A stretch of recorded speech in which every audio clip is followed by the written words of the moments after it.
Hello, hello, everybody. Welcome to the show. Mike, Shalom, Big E, and one of my favorite guests of all time, as I said, the great and entertaining Dave Landau. Dave, how are you, buddy? Good, man. How about you? I'm doing good. It's good to see you. You look great. Thank you. You look great. Thank you. I'm happy to be back here. Yeah, it's nice. I didn't know how people would react to going out, doing anything. You know, I've been gone for months, and so I was like, well, fuck it. Dave Landau's so good. I'm just going to call him or text him and see if he's in town. And you're like, yeah, sure, I'll come by. Yeah, I thought you were in Cali, or else I would have already probably asked to come by. Well, I've only been home a week. Oh, that's okay. So yeah, I was out west and was in Arizona for a couple months, and then went to L.A. and hung out with Chris Newberg. Oh, right on. And Raj Sharma. Do you know Raj? Raj, I know, opens for Chris, right? Here and there? Yeah. I don't know him. I don't, but I've heard he's great. He's awesome. Yeah. I mean, he's super liberal, so you can hate him for that. Yeah. But he's funny as shit. It's odd. Like, I still consider myself liberal. I just happen to be on a right-wing show. Yeah. And a regular on Fox News. But if or Fox Nation, because the things I say. Oh, are you doing Fox Nation stuff? I do Fox Nation a lot with How Jimmy is Fallon. that? It's great. I just do Fox Across America once a week. Okay. Where I'm just the comic relief with Jimmy, because Jimmy was a stand-up for so long. Yeah. And we knew each other from back, like, in the day of doing different TV shows. He would be the warm-up guy on them. Yeah. And we just shoot the shit, and it's fun. Like, we just mock everything. That's really the best outlook, isn't it? To just, like, there's so much to mock on all sides. Everything's terrible. Yeah. Everything. Both sides are terrible. I'm on a show that is definitely...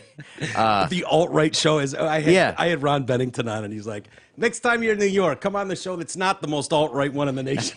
Something like that. Instead of doing Kumia's show every time. I'm like, dude, I get it, but it's such a great show. It's funny to hear you say, I still feel like a liberal, because that's kind of how I feel. Yeah. Like, I've got some conservative leanings and whatnot, but dude, as far as, like, gay rights and whatever, abortion, like I'm about as liberal as they come on a lot of things. I'm for abortion completely. I am too. Like, almost a mandatory level if you interview the people. Like I hate human beings. I'm not going to care if you shut down the factory that makes them. Thank you. There's no reason. I don't care. It doesn't. I do get, okay, maybe I get the late term. I get women can be a bit indecisive. I can't see the hate that I get for that one. Well, maybe 5 months you can make a choice. Here's the thing. You're a procrastinator, right? Is what you are. And is that a crime, really? Because I feel like you should be able to abort up to 5 years old. I say right up to 25. I say we do a midlife analysis. 25? Okay. I would have been a very, very late term abortion if that would have been legal. You would have been a 7-year-old abortion. No, like 18. They would have been realized that it was done. Just like, look, sorry, it's not working out. Yeah. And we gave it a shot. You just walk in, your kid did. I mean, dude, I had enough interactions with my dad that they would have. Yeah, like at one point in my senior year, I was given the chance of doing homework with my dad because I was failing my math class, or no TV the rest of the semester. And I just said, I won't watch TV. Like an asshole. Awesome. And just said, but it's like, dude, I don't know if that's abortion worthy, to be honest. I don't know. You're not doing math homework. I don't know if it's digging a 3-foot grave worthy. It's one example, is my point. It's one example of what could be many. Oh, I was arrested 12 times as a kid. My dad would have shot me in the face. Your dad seems like he was a really cool guy, though. He was. He was a military guy. Yeah, he served in the army. He served in Nam. So that's also why I question the government about everything. Everything that is related to the government or to any kind of structure has fucked my family. Yeah. So it's like, because my dad got Agent Orange, died of brain cancer. They denied his claims at the VA. Oh, Jesus. And then his health insurance called it a pre-existing condition. Oh. And then once he was dead, they were like, oh, wait, that totally was our fault, but you just turned 18 when he died, so no money. Sorry, he lost everything. Are you kidding me? Yeah, that was what the VA did for my family. Oh, my God. So yeah, I love all kinds of government and military and yeah. It sounds like it's getting better. Depends what side you ask. Yeah, I mean, it sounds like it's a lot better than what your family dealt with. Yes. Well, I've heard it's gotten better over the years, and I might try to reclaim. I didn't know a lot about this until my mom died. Oh, I didn't know your mom died. Yeah. Wait, she died. Yeah, 5 years ago. Okay, yeah. Oh, she committed suicide. She did? Yeah. What? Yeah. Yeah, Wait, I've talked about. have I heard this? I knew about. It's a bit of a bombshell. It kind of ruins Shit, a party. Dave, yeah. Yeah, you just throw. I like to overshare and make everybody be awesome. like, Well, you "Oh, are a Jesus." comedian, That so is great. Yeah. No, seriously, I like doing that. I do that. I've done that before. I did a comedy thing in Bay City, and that's where my grandpa happened to die in the hospital. I just opened full-on opened the show with just like, yeah, we got a little some common of Bay City. My grandpa died a few blocks down here, and they're like, It's hard. I'd rather okay. be honest about it. We were doing I have another show called The Fair One on Compound. Okay. And we were doing that the other day, and my friend Joe was on, and his dad killed himself and their dog when he was 6. oh boy, And he was like, and his dog. Yeah, he shot the dog too. is that a and, murder suicide or? Yeah, the dog. I would count that as a murder suicide. Kinda. The dog bit him. No, but he said went that first? he said he was reading the letter, and I was like, "Well, you were 6. Was your mom helping you sound it out?" It's like if you don't make fun of these things, like I think it's horrible. My mom died because my dad died. I mean, she Really? couldn't live without him. Oh yeah, it Really? just Yeah. What did ate she away do? at her. She was a nurse. So she's got the tools to. Oh yeah, that's what she did. Yeah. So what? Is she just pills or Pills. Yeah. Really? Yeah. And what is that phone call like? Well, my brother found her, and then I was about to perform a set at Hilarities. Why He's not? like, you might want to call me after.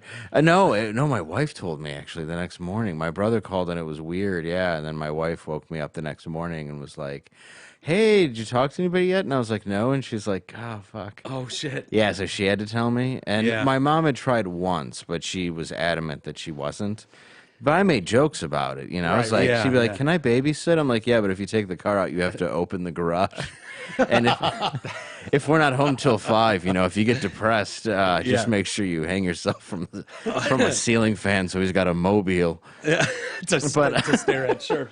No, and I love my mom dearly. She just couldn't live. She couldn't face depression because when she was young, she worked as a candy striper inside of a mental institution where back in the 50s, that's where they would just call you a retard if you were depressed. Sure. Give you Still electroshock do. therapy. Oh, yeah. I mean, Yeah. that's the proper diagnosis Right. for anybody with severe depression. I've called E a retard since I met him. Yeah, I Can you get it. imagine that? Luckily, I'm Going not to a depressed therapist? like that, Oh, yeah? You're going to cry, retard? We've all got It's the problems, kid. self-love working. Yeah, they need to do better. Yes. There you go. Just Whatever. do better. Yeah. Just whatever. So it was all electroshock therapy and all kinds of, I mean, it was torture, basically, and my mom saw that, so her Association. belief, her association of any kind of mental health therapy was basically torture of 1960. So she would never be honest about how she felt. Really? Or how sad and she just was. bottled that, and boy. then Completely. Over time, yeah. did she leave a note or anything? Or Yeah, she was going to go see my dad. Love, mom. wow, God, that's got to be. And P.S. Dave, it's not about your act. I like your act. Did she actually? No. Did she say anything to you? By the no. way, love you, Dave. Yeah, no, it's to my brother and I. I'm going to go see your dad. Love, Mom. Okay. Very Okay. simple. Wow. At least it's a reason. Yeah. Oh yeah. I had a buddy do that, commit suicide, and it's still to this day. Yeah. 15 years later, it just, I mean, it's so hard in the moment. And the note there I found, which Oh, was, Jesus. I'm sorry. It was in your handwriting. It was in my handwriting. I I have penned to make jokes. Yeah, no, that's what you do. How soon after something like that are you making jokes about it? That night, 2 days later, I went to the Comedy Castle because I was supposed to perform, and I knew my mom would want me to perform. So I Really? was like, I'm not canceling my show, and I did my show. Do you think your mom would really want you to perform? Yeah. I know everybody says that. Yeah. I'm doing it for my dad. He would want me out here, but Oh, for sure she would, I don't honestly. know. I think I'd want people to take the day off. I think. Well, we did take a day off, and then she took a longer vacation. Yeah. But we did take a day off. We had that. We had the funeral, and then Yeah. it was like a day later was. I think she killed herself on Thursday, and then the following Thursday, I was supposed to be at the Comedy Castle. So we had to funeral plan and all that. Fun. And then we didn't want to tell anybody it was a suicide. So my brother and I didn't discuss with each other what we would tell people. Yeah. So you didn't have a game plan going in? No, so people, how people will ask. Did you You're give like, different "Oh." answers then? Yes, we gave different answers, and it looked very Menendez. Because I'm just like, oh, we're not going to know till after the autopsy. Somebody's like, was she murdered? I was like, oh, no. I didn't. How old was she? 69? Oh, 70? Oh, yeah. he's got to laugh at the 69. Yes, I yeah. can't help it. Yeah. Yeah, 70, I think. Yeah, Yeah. but that's not as funny. No, she was older. I mean, she Was she in smoked. decent health though? I mean, or was she Yeah. like? Oh, yeah. Really? Other than mentally, yeah. God, yeah, that mental one is tough. How long Yeah. after you said your dad died that she, Oh, it was 13 Your dad died. years. so she just 14 wow, years. after all yeah. that still she just couldn't take it. Yeah, yeah. He was when I was 18, so that Yeah. was. Yeah, she. Boy, he got to see the best years of you. Oh yeah, yeah. He never. The closest he came to see me succeed is when I said I was thinking about taking classes at Second City. Oh wow, I'm thinking about it. Oh, that's got to suck. Really. I haven't signed up yet though. It's there. Yeah. Oh my God, that's got to be tough, because you've done so well. Thank you, man. Since then, I mean, it's remarkable. Yeah, you're on this right wing super show. Horrible, yeah. horrible. Yeah, we just make jokes. He's really Yeah. not even right wing. I Dude, do want he's to not. point that out. He's really kind of a liberal, Yeah. libertarian It doesn't is the matter way that I anymore. put him. Yeah, well, now if you have any opinion, you're something. You're put in a box. Well, didn't the whole Proud Boys thing start on Yeah. Compound Media? Yeah, I was really happy when I came into work the next day after that was mentioned in a presidential debate. And then Gavin called in and he's wearing a Proud Boys shirt, and I'm just sitting there like, here's the picture that'll keep me on work. Yeah, I'm not even gonna be able to go on social media after this. Yeah, thank God Hollywood's disintegrating. Yeah, what it was about. That's got to be the weirdest feeling, Dave, to be like, this happened in our studio. Gavin McInnes started the Proud Boys. Yes. And is in studio talking about it. And now, in a presidential debate here, Joe Biden brings it up, and Trump is trying to talk about what is. I mean, And he doesn't really denounce them. He kind of just stand but down. I don't know that whatever. you need Yeah. to denounce him. If you know the story of the Proud Boys or how that started, I don't know if you want to talk about it. But Oh, it was no. ridiculous. I mean, I don't even think he's denounced, in fairness, white supremacy a billion times. who? Gavin, Oh, yeah. Anthony, or Trump? Oh no, Trump. He has. I know. They don't want to hear that. The other two, I don't know about. No, I'm kidding. But yeah, from what I understand, because this was before I was even there. Yeah. Gavin had this kid on named Ratface who comes in. I don't Rat. think that was his real name, but they called him Rat. Oh really? Yeah, Yeah. it was a play on Fast Times, right? Yes. Anthony would do the impression of Rat. Yep. Yeah. And they played a Disney song called "Proud of Your Boy," and they would make him sing it. So they decided they would start a gang called Proud Boys, where you had Yeah. to like name 10 cereals in a matter of like 30 seconds, or you'd get beat.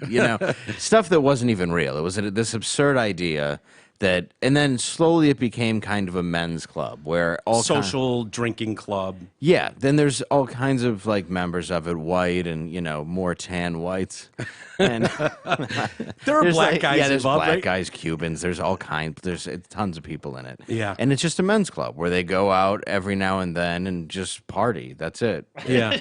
And somehow it got labeled through the news and media as this white supremacy group, where it was investigated. I don't know how much I can get in through that. There was all this. Really? Yeah. Did they contact you guys? I never me. So I can't. You were say. out of it. Yeah, but I think if you read through the lines of things I can legally say.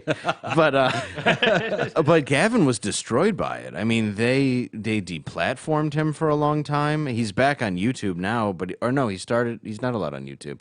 If we even put up a Gavin clip, it was ripped down almost immediately. Really? Yeah.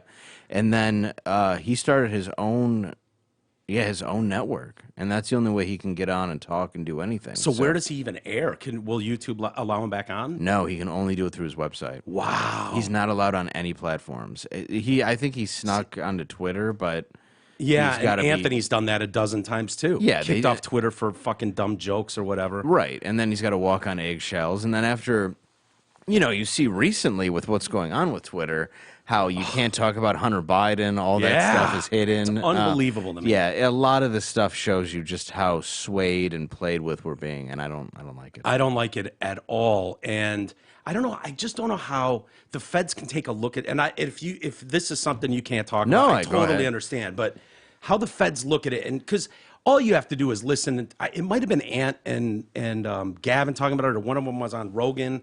That was Gavin. Well, both of them have been Anthony, on Rogan. Have yeah. you been on Rogan yet? No, we've had Rogan on a bunch, but since Yeah. COVID, we haven't gone. Yeah. Hopefully soon. Yeah, but- you'd be great on Yeah, that. yeah, that's the plan, It so. might have been Ant talking about this on Rogan, but I don't know how you can look at that and not go, okay, this is a misunderstanding of. It seems like that shit gets lost in the wind, and it's like, no, they're just a hate white supremacist group, and it's like, you do know that when you paint groups like this, which has black members, Cuban members, white guys, whatever, and they're not causing trouble, but when you paint them like that, it does a disservice to actual white supremacist groups. Oh yeah, I mean they work hard. Yeah. Those guys need they their should due. be stepping up and going, hey, this is bullshit. We really hate black people over here. We didn't just buy tiki torches because of mosquitoes. Right. We've been doing this a long time. Do you know how little I have? It's remarkable to me though. Like this is a group of dudes. They're just fucking. A lot of them are dorks getting drunk together, wearing T-shirts. Who doesn't like to belong to a little bit of a gang? Why not? It's fun. And we're white. We can't just join the Crips. You're not. Yeah, they won't let us in. No, it's just like, please get out. Yeah. Yeah. No, I don't get it because it seems like such a silly thing. And I've taken pictures with like Gavin, Milo, and people that are really controversial. Ann Coulter. And Ann Coulter's a really good example because she's extremely smart. Oh, and she's somebody who they hate, but then she bashes Trump hard, and then they love her for a few days. Because she's just brutally honest. And it shows exactly what this is. They go after whoever they need. Like, they use whatever they need. It doesn't matter the facts. Once the facts get out, it's done. Yeah. They're a white supremacist group. Ann Coulter's the devil. Oh, but she flipped. Oh, but she didn't. Oh, but she flipped. Yeah. Piers is going through that, too. I think Piers Morgan gets that same treatment. Oh, yeah. Where he's beloved the next day when he bashes Trump for something, but they forget. But it's scary, man. This Hunter Biden story, Dude. It's like putting on blinders. I don't want to see it. You don't get to see it. But if you really look at that story, there's no doubt that was his laptop. Well, 100% it was his. Yeah. And I didn't watch the video. Like, people had tried to send it to me, and I'm like, dude, no. Like, it could be kiddie porn. I mean, essentially. Yeah. I don't know how old the girl is who's giving him a foot job. Is that what's going on in it? I haven't seen the video From yet. what I understand, there's an underage girl. Theories are could be his cousin, but who knows? There's fake news everywhere. Giving him a foot job while he smokes crack. Wow. Now, I'm not saying he doesn't know how to party. Yeah, that dude's next level, isn't he? That picture of him with a crack pipe in his mouth. And sleeping. Sleeping. If you can smoke crack and nap, you have a problem of an epic level. It's unbelievable. Why would Pookie in New Jack wasn't that addicted to crack? But the story, I wonder if the story is even bigger because it's been suppressed the way it has. Well, it is because the emails that talk to actual leaders of these foreign countries, China and stuff, who are giving him money and then pushing it up to the big guy, 10%, who is Joe Biden. For 100%. And you've had people come out and say, look, I was his business partner, I have proof. All this stuff is completely being suppressed by the mass media. Yeah. And I think it's important as a country that we know what's going on. I say either let us know everything or let us know nothing and go back to the JFK days where we're like, I don't even know who shot him. Yeah. Just leave it at that and we don't even know. Yeah. Well, instead, we've given the keys to society to say whatever they want. Oh, and it's like, this is such a problem. Seeing people run with shit because unless you're really paying attention to details on stuff, it's so easy to be duped. It is. Oh, they say, like, did you watch The Social Dilemma on Netflix? I did, yeah. Yeah, and how, fake news travels 6 times quicker. And even here in Detroit, we saw that, happen in real time where cops went to serve a warrant in Detroit to a kid. The guy who was getting the warrant served to him completely complied, got on his knees, got handcuffed, and then another kid pulls out a gun and goes to shoot the cop point blank. It misses. I don't know. And then another cop puts like one bullet in him, then runs up, and they actually try to save him. Yeah, and he died. So but immediately on Twitter, he was sitting on the porch. He got shot 20 times. He didn't do anything. So the chief of police in Detroit, a black guy who has COVID, had to go on the news this is 7:30. I had to ask my son to leave the room. Really? He had to go live on the news to prevent a riot and say, listen, this is what happened. There's all kinds of news going on right now. We're going to show you all angles of the body camera footage. It was a completely justifiable homicide. Yeah. No race involved. I mean, I believe the cop who shot him was black. I could be wrong. Yeah. But it was definitely a black neighborhood. Yep. And then the cop is just like, the chief of police is like, please look at the videos. These are the facts we have. This is what's going on. It is, and the media is asking them like, well, who was the one putting out the news? It's like, you fucks. Yeah, yeah. Right, That's why I'm here. This is what you did. We're watching you give us this report. Right, I have to rush here because no one's reporting this properly, and I don't want the city to burn again. Yeah. Because the cops weren't fucking around, which I loved with the white protesters. Where they're just standing in front of cop cars and cops are just running them over. I'm like, fucking hit them so hard they got to fucking fly back to Novi. Yeah. It's fucking insane, dude. How has New York been with the... It's an absolute shithole. Is it? That's what I keep hearing. De Blasio... It's hard to believe. I've heard Kwame Kilpatrick might get out of prison. Yeah, and I heard that too. 100 times a better mayor than de Blasio, and I'm not even kidding. Yeah. The fact that de Blasio exists, like they should just go, him, and they'll go, all right, we'll let Kwame go. How does he not see it? How does de Blasio himself not see it? It sounds so strange, and I know people might argue, but the only thing that I've come down to is he really is for socialism.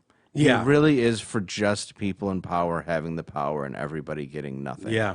I mean, this is a guy who murders have skyrocketed, and he's painting BLM in front of the Trump building. Unbelievable. And without permits, by the way, too. No, and then on top of it, the homeless problem is unreal.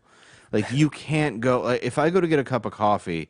the last time I saw my friend Tommy, before he went to the show, we're like, oh, let's just go grab a cup of coffee. You walk 3 feet, and there's a guy who looks like Tiny Zeus Lister in a woman's wig, just vomiting fentanyl all over a car. Really? You walk 3 more feet. We walk 3 more feet. We used to call them the homeless executives. Because so much stuff is shut down, they put all this office furniture out on the street. So there was just all these crackheads shooting up around, like, a several $1,000 oak desk. Yeah, boy. That's unbelievable that's going on. Like, New York, yes, there's garbage everywhere. There's garbage on the streets. Yes. People just throw that. But, people kind of mind their own business. But from what I understand, listening to you guys, because I haven't been there since last time I was doing your guys' show. But it sounds like it's a nightmare. The subways, the streets. Rick Moranis got punched in the face. I know. Can you imagine? The guy's been out of show business for how long, and he went for a walk in New York and got punched in the face. Yeah. It is... Oh, dude. And then the rats. The rats are huge, and now they're fighting each other for the little bit of scraps left because the restaurants aren't open. So now there's not as much food. Are they still all closed? For the most no, part, what they did, it's great. They moved them onto the street. Oh, yeah, which is great in New York City. Yes, Sure. where the most dangerous drivers and cabbies in America are. Yeah. So somehow people haven't been killed, but boy, have they been hit. It's like that in San Francisco. People that point to like, oh, yeah, I just look at them and I go, how can you keep voting in these politicians? Look what's going on in New York City. Look what's going on in San Francisco. Like, my parents, where I've been staying out there, it's right in the heart of Silicon Valley, and Google's Apple's $5 billion world headquarters, that big spaceship, is like right across the street. And you pull out onto the street, and it's like, oh, there's Apple world headquarters, and then there's just a homeless encampment that starts and goes for blocks. Yeah, it's like $5 billion and Skid Row. Yeah, it's like Williston, North Dakota without the jobs. There's just tents, and it's like a fracking town, but nobody's working. And it's tragic. And a lot of them are soldiers, a lot of them mental health conditions, but we're letting this happen to the point where the wealthiest places are now filled with, like you said, Skid Row. And Skid Row is a very tiny, scary area at one time in LA. Yeah. And I'm talking 2012 when I lived there. Yeah. In 8 years, it's managed to become, what, half the city, from what I understand? Yeah, it's pretty unbelievable. It's weird because you almost forget that you're seeing. Like, I used to go out there as a kid. My whole life I've gone out there, and my grandparents lived there. And you'd drive, and I'd hop on the freeway, and I'm like, this is unbelievable how beautiful this is. Like, someone is really taking care of these streets. They don't have snow to deal with, so the roads stay intact. It's not potholes everywhere, and they're just pristine. Now, literally just shit all over the road, all over the highways, garbage everywhere, encampments, and you just almost get used to it. Like, yeah, that's just it now, that these people moved in. And it's weird, too, because it's not just like one bag lady with a shopping cart and a couple milk cartons, and you're like, oh, it's like they've set up a tent, and they're like, homeless people have moved into this property, and now they're like, they got a nice tent. There's a generator. Right. She's like got artwork out front. There's a potted plant. She's like sweeping the dirt in front of her little shithole tent. Yeah, it's like, what are we doing here? That's what New York is. Same thing. Really? Yeah, they've built up shanty towns like over by the not too far from the East Village. And then by us, near Times Square, it's just... But that happened like in... I mean, even the San Francisco thing he's describing, like that took a little while. New York, I mean, dude, that's like been in months, right? That's just literally been over the summer. Because I was there at the end of February. Is that really where it took off? I was there at the end of February when I went and saw, a concert there. Yeah, this guy in February. And dude, we walked through Times Square and we went, to a karaoke bar in Koreatown or whatever. And what do like people there say? They're leaving. You're there a lot. You guys are leaving. Yeah, Anthony's selling his house. I mean, I live... Is anyone in America more New York than Anthony Cumia? Nobody. I mean... it's his dream house, and he's selling it. Yeah. That's how... Oh, my God. But he just can't... He's paying $50,000 a year in taxes for what? Yeah. There's absolutely no reason to stay. And then I live in Harlem, where when I first rented it on 135th, I was like, oh, this is nice. It was like, I didn't even know it was Harlem. I just thought it was Manhattan, but there's like a college there, and it's a diverse neighborhood, but it was always very nice. I mean, I enjoy. And then now it's turned back into like Bobby Womack pimps on 110th Street, Harlem, where I have to run. I'm like, there's everywhere. I'm like, are you literally scared? Like, yes. For real. For real. Well, even this is the first time I've been I don't know if I should say it on the air, but I've bought, weapons. Yeah. I have one too. Yeah, I had to buy myself a gun because election day. Yeah. It feels like the purge. It's going to be crazy. Yeah, because I have to be like, well, it's time to... and I don't even want one. I just have to have one now. God damn it, you forced me to carry this one. But even having a gun in New York City is not... You can't have one. Yeah. I actually don't have one. I think Anthony had one at one point. He had a permit. Carry. Yeah. Yeah. No, in New York, what I have to do in New York is I looked up weapons you could carry. So you can't carry over the brass knuckles. Okay. But I can carry this thing that spikes out and then has like a stabbing mechanism on the end of it. Not the is that the one for Lady Tiger Claw? Yeah, Tiger Claw. It looks a bit like that. Yeah. You know what I'm talking about? Yes, yeah. I bought one for a girlfriend. Yeah. It's like, yeah, you're out running a lot at night. Oh yeah, basically that's what you're allowed to have if you're a guy. I can have like a rape whistle and pepper spray. That's what they arm you with. Mind you, fucking MS-13 runs my neighborhood now. Yeah, they're not listening to the rules and laws. It's only people that are paying attention and listening to the rules that are kind of fucked by it. Can you have a gun with rubber bullets?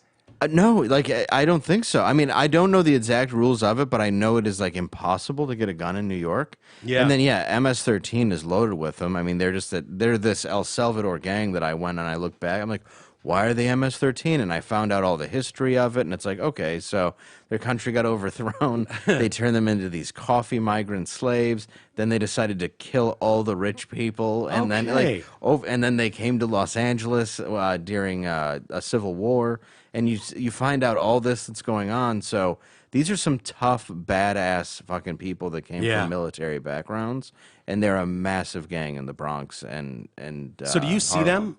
I see occasionally, yeah. You like see tattoos or taggings. Well, all yeah, that you see stuff. like 13 on their face and stuff. Yeah. And you're on the subway like, this is nice. That's Dude, horrifying. I'm actually kind of like intrigued, but like for real, like you walk around Times Square right now, and it's just what you're describing essentially. That is near that's Harlem. Times Square now is just Well, I know Times Square wasn't that, but I'm kind of store. using just because it's a tourist trap as an example. Like, is it just tents sitting up there? No, it's usually just homeless people. Are any of those things open? The fucking like the M&M store and shit like this. Some are. Red Lobster's open occasionally because there's 80 bags of it sitting in front of a homeless person. See, I get Chinese boxes discarded all over San Francisco, everywhere. It's like I'm taking a loop onto the 280, and I'm like, really? Did someone just take all the fucking Chinese food cartons and just chuck them out of the corner here? What's going on? It's just them.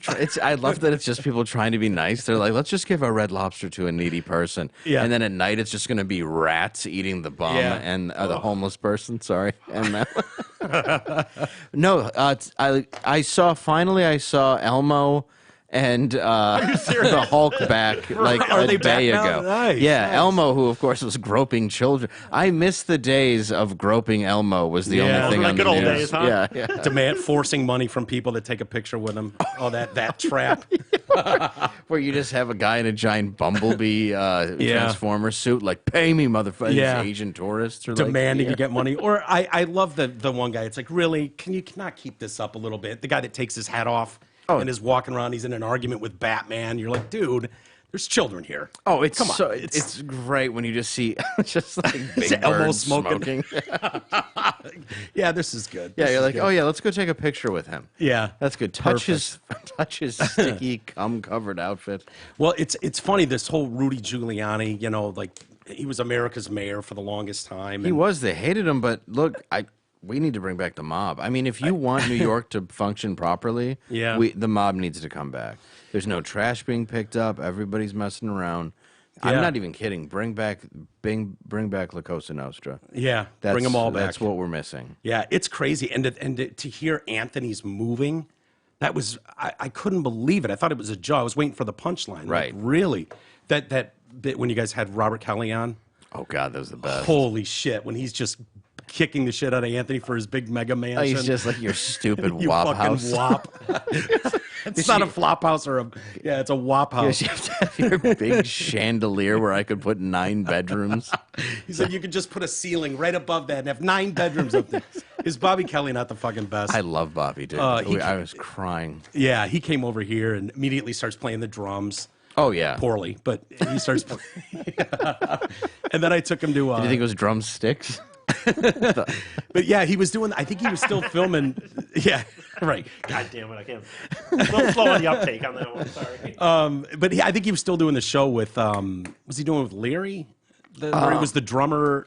Was it Oh Dennis? yeah, it was Sex, Drugs, and Rock and Roll. Yeah. on FX. Yeah. Yep. I think he was still doing that. Yep. He was on tour with Bennington. And Yes. Voss and all those guys doing the Creeps with Kids tour. Yeah, there's still. I think they're trying to bring it back right now, but they are doing a few things with it. Yeah. Yeah. Yeah, and Voss and I just did Uncle Vinny's like a month ago. Yeah. In Jersey, which was great. Just great to be back on stage there. How has it been for you? Because I know everything. Like, I mean, I don't know how often you're commuting Michigan to New York. Constantly. Constantly. Yeah, you have like the 2-week quarantine thing that was just lifted, but it's like you go to a place. It's so stupid and arbitrary. Fortunately, Is that what it is? That's what I've heard. That it's Yeah. really arbitrary. Because I was at one point, I was like, man, I wouldn't mind going to Hawaii, and it's like, Right. oh, you got a 2-week quarantine. I'm like, what are they going to do? Sit there and watch me? How does that work? Yeah, and I've been lucky where I've flown out of Detroit even with a connector flight. So it's Yeah. like if it's not To on New York? yeah.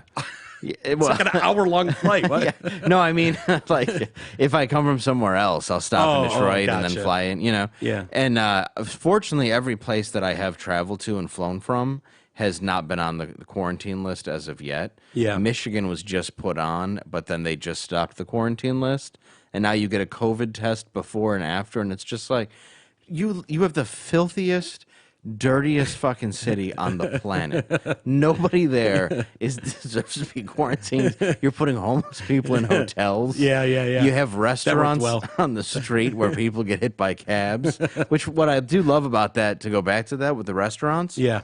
It's now getting cold. Right. Yeah. So you have to put a shield up outside. So you have to God. build an outdoor restaurant that's now indoors. Right. So it becomes an indoor restaurant. Like there's even though there's room anyways. Like the streets are packed. Like everyone, that area is so expensive that the property's just on top of each other to begin with. Yeah, but think about that. You're not allowed inside, so they make you build an inside outside. It totally makes sense. That's why I hate all politicians. Yeah. That's where I'm standing right now with all of it. Is I just do something. Yeah. Come together on something and stop screwing America and dividing us. Yeah. Everything now is identity politics, race, gender. Like you said, throwing white supremacists at people, throwing Black Lives Matter at people, calling them hate groups, whatever. It's like Yeah. everything is got to be sectioned. Nobody can be an individual anymore, and it's killing our country. And then we weaponized everybody with their own TV channel, their own Twitter, their own everything, where they can just. They're be not even trying to heard. fake it anymore. No. Even the media outlets aren't even trying to pretend. at all. Well, it's especially just parsing words and shitting on each other. It's nonstop. The argument loses so much weight to me when it's like, you realize for 4 years this is all you've done. Like, there's no good press for this president, no matter what. He even mentioned the other day, like, can we give him some fucking credit for getting some peace going on in the Middle East? Right. And I just knew it. I fucking knew it. After the show, someone I saw that. Writes back like, oh, you know what he's doing in the Middle East is going to make things worse. It's the worst thing ever. Set things behind 20 years or something. Yeah, sets things behind 20. I'm like, okay, like nothing ever, really, ever. You can't do anything without somebody instantaneously going again. I Against said that it. too. They're like, well, okay, he brought peace to the Middle East. How long's that going to last? Yeah. It's like, okay. Wasn't that like something we've talked about for 500 years? Yeah, you're right. Let's stop trying. Yeah. He said he was going to try. You laughed at him like crazy. You mocked him for 4 years. And now you're seeing these treaties pop up, and it's like, no, bullshit. How long is this going to last? What a joke. You can't see through this. Like, nah, I'm not trying to see through it, man.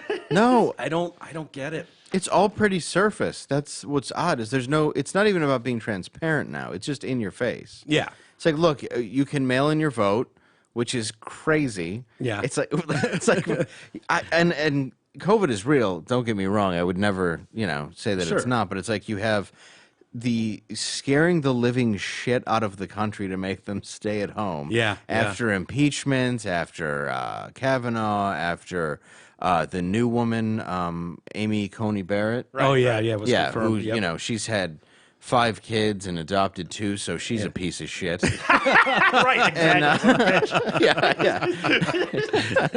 Yeah. And I just love that they forced Ruth Bader Ginsburg to stay in there forever. It's like she could have left when she was terminal in 2009. Well, actually, they begged her to fucking leave. Actually, then Obama tried to beg her to fucking leave. I know, yeah. That's the best. Because he the saw, best story. he saw and by the way, so she was trying to hold on, right, because of Clinton. I want a lady to bring me in. Once Trump won, she could have gone out still while Obama was president. Yep. But she still, she can hold on 4 more years? Pat Leahy tried to get her to retire as well. There were multiple Democratic leaders that tried to, and that's why it was so mad for me anyways, and I'm sure for you guys too. It's just so frustrating to see the spin of it. Like, this is an outrage what's going on, stealing the Supreme Court. It's like, no, if they asked her a couple times, knowing that she had multiple bouts of cancer. She's 80-some years old. Like, dude, they're asking you to take a fucking knee here. Like, we can put someone in that we want. It's not to be done, but they still reached out. Obama had lunch with her, and only her, like, yeah, bitch, what do you think? Maybe... But yeah, apparently you can't do that. You can't talk to them, and she wasn't having it. No, and she called Kaepernick a disgrace when he kneeled. There's all kinds of stuff that she did where before, the day she died and became everybody's hero. But yeah, you're right. Instead of stepping down, they were like, listen, can we just get a photo of her holding up a 1-pound pink weight like she's trying to survive? Yeah. And then the ultimate move that really confused me was, well, she said to her granddaughter she had a final wish. And it's like, oh, we're doing wishes now? Yeah, this is how it goes. First of all, no, she didn't. Yeah, I don't believe it either. She had a tube down her throat and was like, I'm here. Your whole life is flashing before your eyes, and all you're thinking is, don't let Trump She had all that out. That's a lot. Yeah, it's really a lot. She's sitting there with candles surrounded by loved ones, and that's her thought. Yeah. Don't let Orange Man replace me. Yeah, don't let him find. It's like, no, it didn't happen. And I think that she just stayed in for a kind of either self-serving purposes or she listened to the other people that were like, no, keep pushing. All she's got to do is make it to November and you're going to be good. Don't worry, we got Biden coming. It's going to be great. Superstar Biden. Did you see him last night on the trail? Talking about his Eagles jacket? In Detroit where 11 people showed up. Well, are they trying to say, like, because this is so playing out just like 2016, by the way. Oh, yes. The rallies that are huge for Trump and everyone going, whatever, it doesn't mean anything. And Biden showing up with circles, with one person sitting in it, cheering for him. It's crazy. I was in the city in San Francisco, and by the Painted Ladies, there's a park, the famous 4 houses or whatever that are painted. Landmark. Full House fans will know what I'm talking about. Yes, Full House is the Painted Ladies. and they've got like hearts painted in white in the lawn. Like you're at Pine Knobs sitting on the lawn, Right. and you've got your own little heart. There's two assholes sitting in it. Yeah, just reading my book in my heart. You have your nice little heart after you've just bashed someone's head in for wearing a hat you don't like. Yeah, exactly. Yeah, dude. That is, there's so much hypocrisy. That's all it is hypocrisy. That's what the fucking most annoying part of all of it is. Hypocrisy greases the wheels of America. Hypocrisy, I mean, did I say it right? It really does. No, it does. It makes everything run. The problem is it's now gone off course. It's now out of control. Well, I like it too. Yeah. Like, I'll tell people, dude, like, I don't know if we started it off air or on. I did not vote for Trump this time. So I will now say that in arguments, and it doesn't matter still. You have to like literally despise the man, or you can't have another view on anything of any consequence. Yeah, this is driving E nuts. It is. This behavior of people. You can't even try to like, hey, if Trump wins, I just hope we can come together as a nation. And How dare you? fuck you piece of shit. Like, okay. Like, it's gonna burn. All right. Well, that's gonna be good. What do you think? Do you think who do you think's going to win? Trump. You do? Yeah. Really? So you're on record saying that? Okay. I am on record saying it. I'm not. I mean, again, I'm a comedian. I could be way off. Yeah, I'm only right. judging it by what I see. So we shouldn't be looking to Dave Landau for our professional opinions on this. You heard it here first, guys. Yeah. But as a guy who has never once voted Republican, Yeah. after I've seen what the left has been doing, and I consider myself a left, especially after the riots, I fully understand Black Lives Matter. I was fucking beaten by cops. I have my issues with them. But defunding the police, I did Yeah, start but if you were it. black, I mean, you're white, so you're Yeah, still here. no, it's cool. They did chant Rodney King, though, when I was tossed down the stairs thanks to my friends. you I swear in my life. Wait, Yeah. that's kind of hilarious. Yeah, boy. Wait, tell me this. Okay. I was hiding. I was 16 or 17, and we were at my brother's girlfriend's house, and the cops show up, and we're having this huge party. So a lot of the kids get away, but they come in, and everybody's still kind of there. So this one cop starts handing out MIPs and shit, like Yeah, it happens. and I'm upstairs just hiding under a fucking bunch of clothes like I'm E.T. And there's this other girl, Jody, who other girl like I'm a woman. I identify. Wow. There's this girl Jody who's laying underneath a bed in the bedroom, so she's hiding, and all of a sudden the cops come in and they just pull her out like fucking Taken, and she's just crying her eyes out and stuff, and I'm just sitting there like, all right, and they never open the closet. Really? Yeah, and I'm sitting what used to be Indian style and is now called crisscross applesauce. Or Native American style, I call it. But yes, crisscross respect applesauce that. if you're trans. And so they're walking around. This is like 20 minutes later, so I don't assume it's them, and I don't hear any walkie-talkies. So I'm like, "Are they gone?" And this one cop goes, "No." How shit-faced were you? Oh, wasted, dude. Yeah. Wasted. Like, that was at a time where I would shake if I didn't drink. So, probably at least a fifth deep or a 30-pack of Busch Light. Oh, something fancy. Busch Light Draft Yeah. BLDs, man. Yes. That was us. We were on the same track for most of our lives. Oh, yeah. You're like, there's 6 free ones. Yeah. 30 packs. That is how a 30-pack works. Those 6 are free. Oh, No, yeah. When we started to become alcoholics and a case wasn't enough to split between 2 people. Oh, yeah. Then it was like, I've got to get 15 each. Yeah, when This'll you're make it carrying work. your own. Yeah. That's, I think, that's why they have the 15-pack. Yeah, sure. It's 3 people ask for one. So this cop who was the guy who used to beat me and mess with me all the time, him and his partner open the closet door and see me, and they pick me up, and my legs are noodly as shit because I've just been sitting there. Sure, 5th deep. Yes, yeah. So I'm already wasted. Plus, I have no feeling in my legs from the way I was sitting. They dragged me to the top of the stairs at this house. It's in Grosse Pointe. They shoved me down the staircase, and I hit the bottom.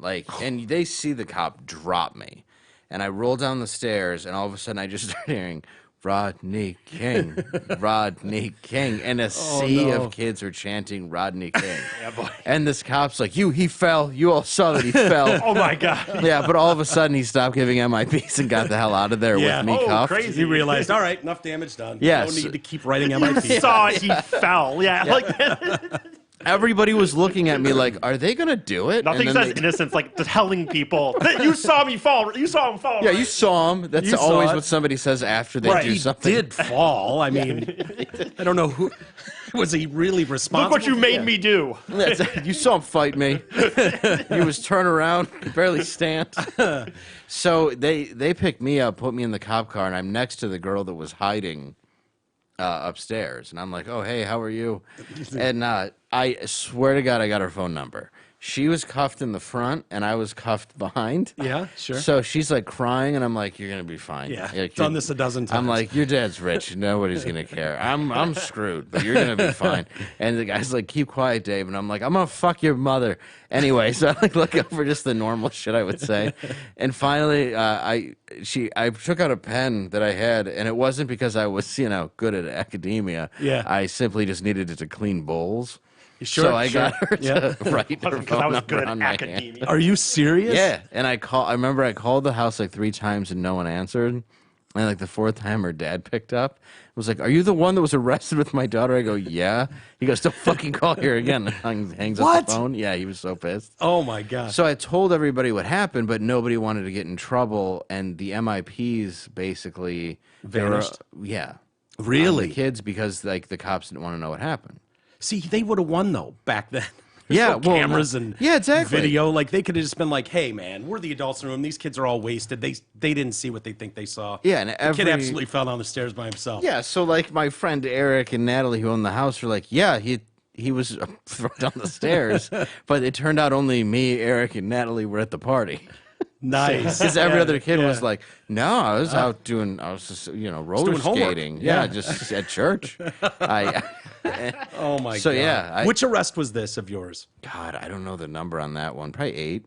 8? 8, 7. Wow. So you quit drinking at what age? I was 27. 27. Okay. Yeah. Relapsed a few times. Yeah. But yeah, 27 is when I cashed in the old chips. Yeah. What? That hard? That had to be getting the hard. chip? Yeah, I got my chip. Yeah. So, but you were doing comedy. I think we've talked about this before. You were doing comedy at that point. Were you just a mess every time you drank? Like towards the end? Not if I was working. Okay, so Yeah. up on stage, you could have a couple cocktails. Or I was fine. Well, yeah, I would never screw up what I loved as far as that goes. I mean, I've heard from a couple club owners that some of the late shows you could tell, but they were also hilarious, they said, because I was just relentless, but in a fun way. Yeah. But there's like, there'd be no material. It would just be me just going person to person. But I wondered about that.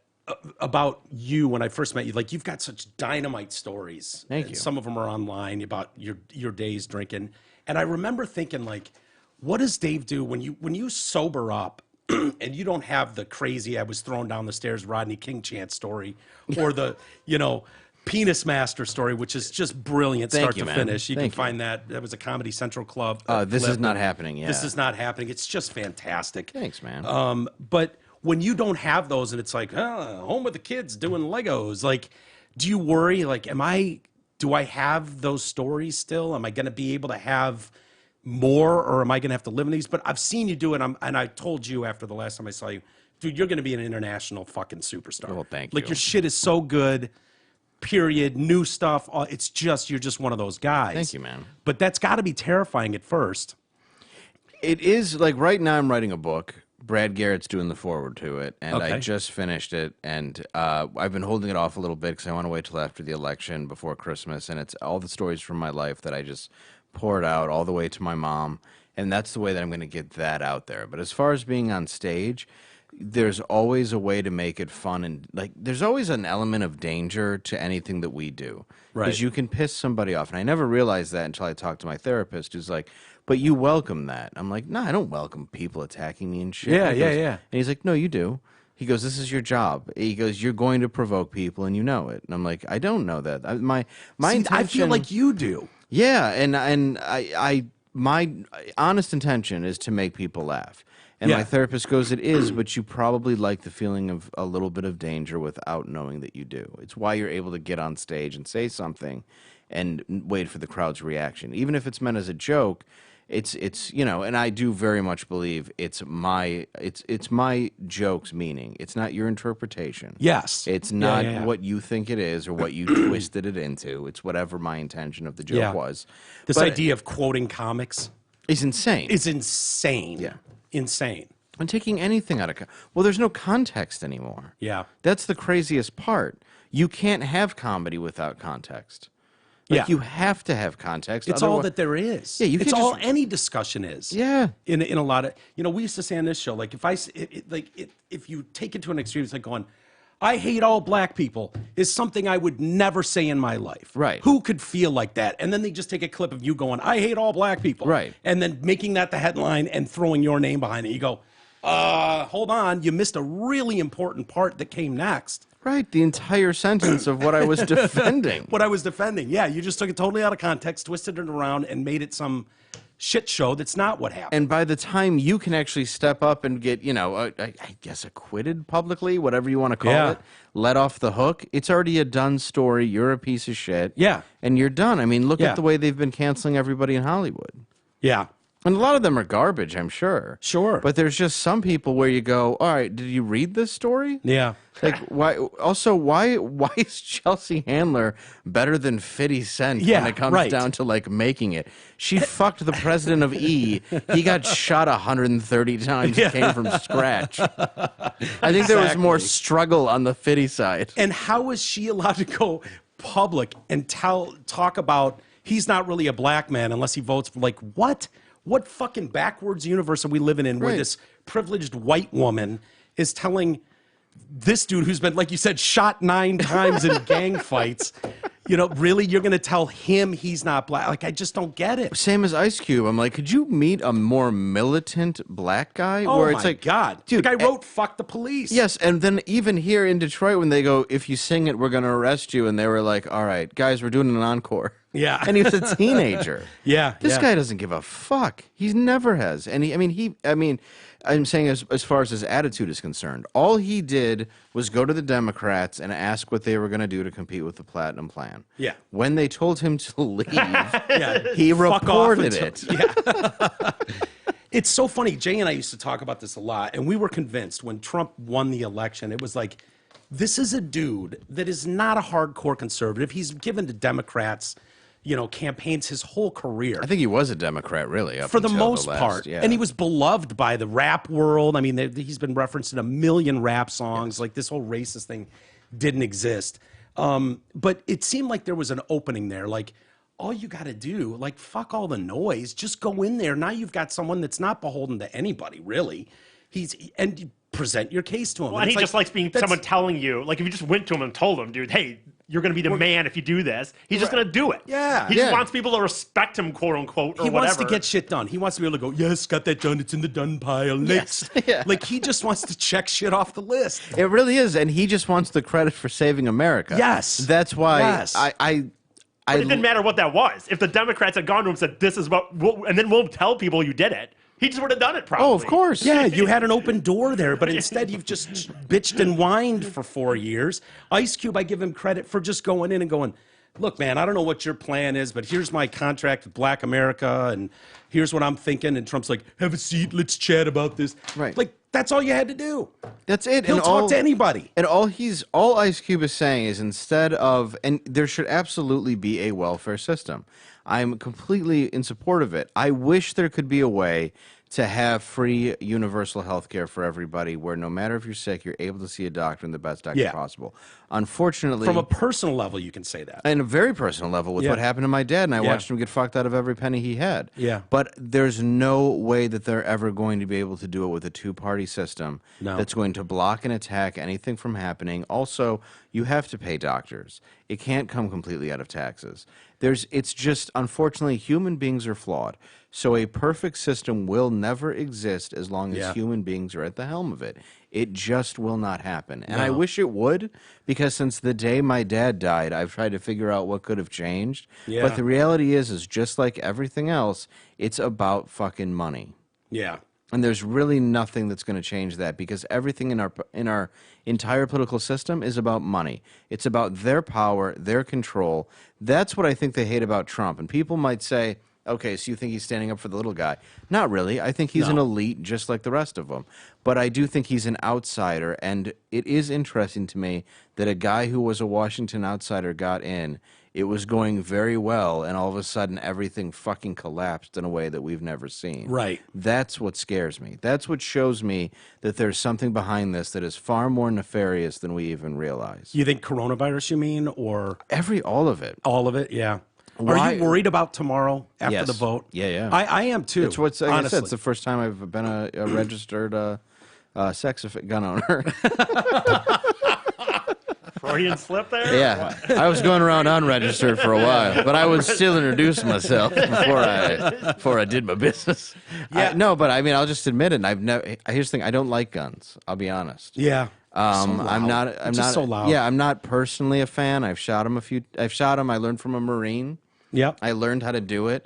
I respect the power. I don't. Like, I never thought like that. What a cool thing to have. Yeah. Because I've had them shoved in my face and I've been robbed. And I never thought that was neat. It wasn't fun then. Yeah, I that love Detroit? Yeah, yes. Oh Yeah. yeah. Well, twice in Detroit, once in Indiana. Well, and probably 38 times in Detroit. Really, if I break it down to the number Really? of drug dealers. Yeah. Well, I used to go to like Bewick and stuff. And it would just be this ghetto house, in the middle of over by Connor Airport to buy drugs. And for some reason, they would send me up to the door. So I'd walk in, dude, and they'd all be strapped. There'd be like a crackhead, just blowing a guy. Really? And I'm like, I'd like a dime bag, please. What were you getting? 20 sacks of weed, nothing major. Really? Yeah. You couldn't get weed anywhere else? No, well, there, Weyburn. I got tons of weed back then. I don't Yeah. remember.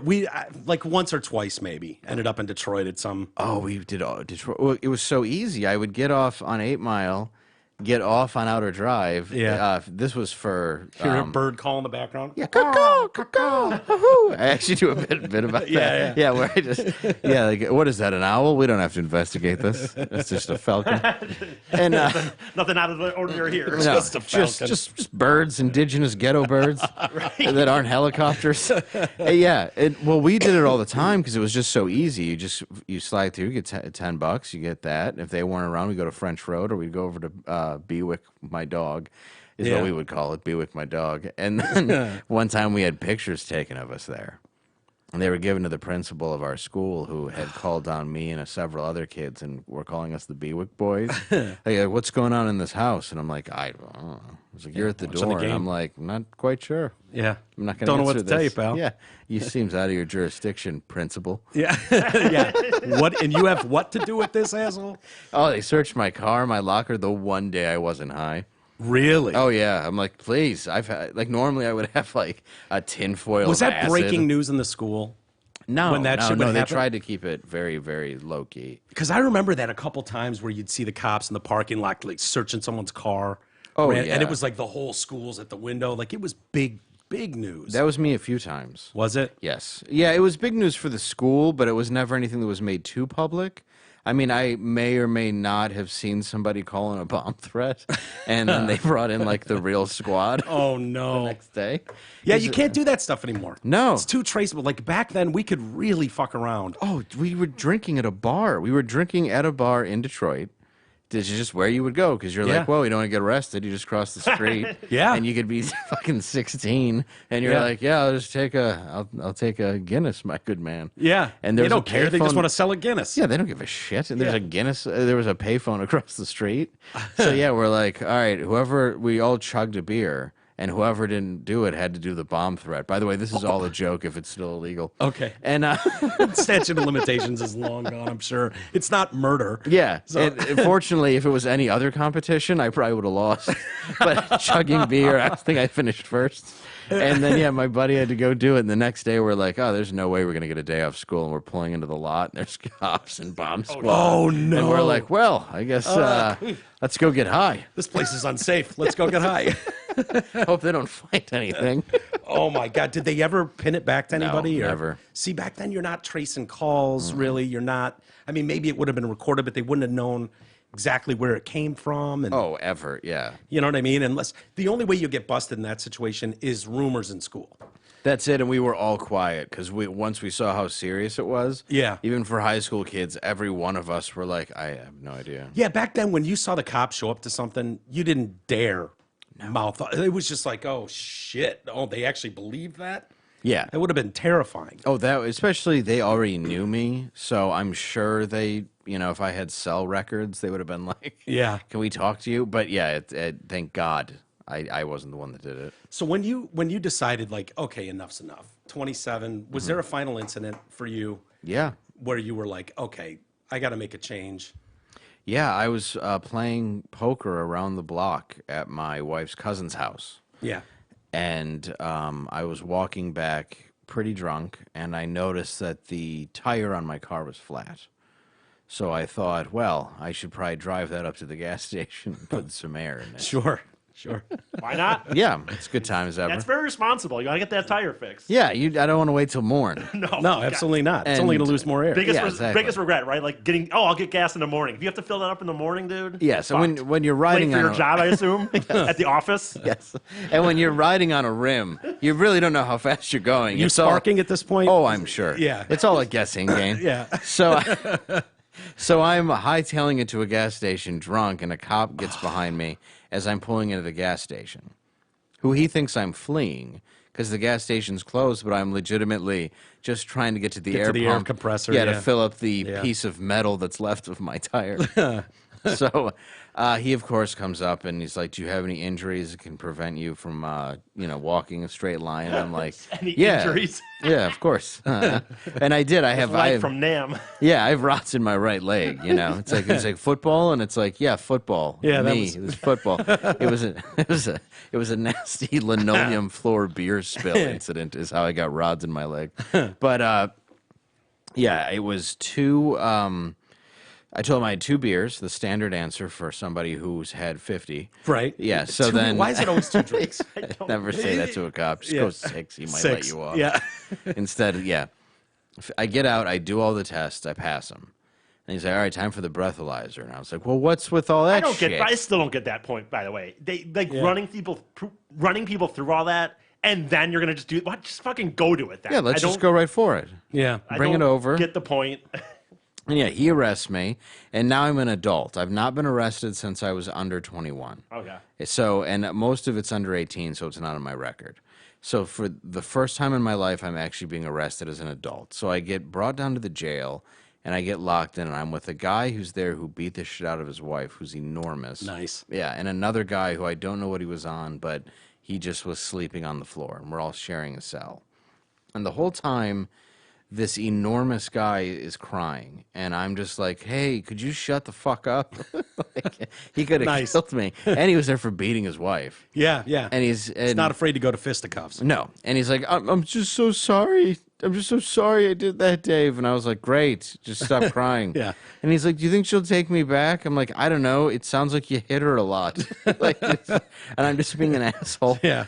And finally I go, "Please, I will fucking kill you. I'm just going to fucking kill you. Please shut the fuck up before I murder you." I want, and I just go off on this dude. And then cops come around and they go, "David, we need you to come with us." So I put my hands through, they handcuff me, and they're walking me, and I'm like, "What's going on?" And they go, "Well, you've threatened to murder a guy now several times." And I was Oh, like, my God. Oh, jeez. But it was a female cop, and she goes, "But he's a piece of shit, so we're not going to say anything about it. But we're going to get you out of this But we room." do have to put under protocol, we have to take you to solitary confinement."